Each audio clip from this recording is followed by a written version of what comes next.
C'est une distillerie donc martiniquaise qui fait du rhum agricole, donc avec tout le jus de canne on fait du rhum, à la différence du rhum industriel où on fait d'abord du sucre et ensuite avec le reste de la fabrication du sucre on fait du rhum. Et c'est une distillerie qui est située dans le nord de la Martinique, tout à fait dans le nord, sur un terroir qui est volcanique et un peu particulier puisqu'on est sur les flancs de la montagne Pelée.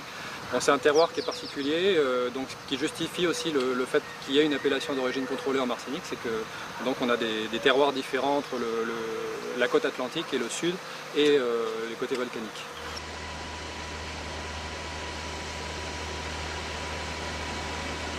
Déjà du temps du premier gouverneur, il y avait une habitation ici, ça s'appelait l'habitation Pécoul à l'époque.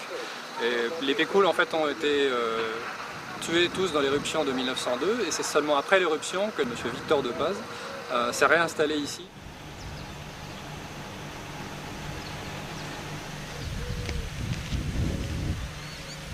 Pratiquement toute la canne appartient à la distillerie.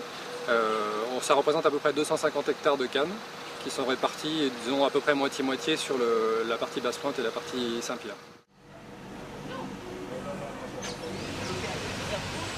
Gustativement, on pourrait le caractériser comme étant un rhum plutôt floral. Enfin, c'est un rhum avec des arômes plutôt légers que nous on essaye par des réglages différents de fermentation et de distillation à corriger un petit peu pour lui donner un peu plus de rondeur et puis des arômes un petit peu plus sucrés, un petit peu plus lourds.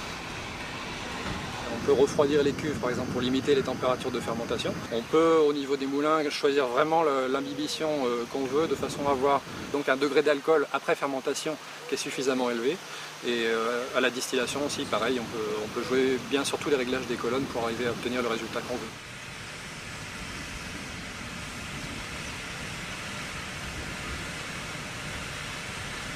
Tous les effluents sont traités, on a vu dans l'usine le traitement des fumées, on enlève les poussières avant de renvoyer la fumée dans l'air. Et aussi la vinasse est traitée, ça se passe dans la station, on voit un petit peu derrière le réservoir en inox qui est derrière moi, et la lagune qui sert de bac tampon avant le traitement des vinasses et on rejette donc de l'eau quasiment pure en fait.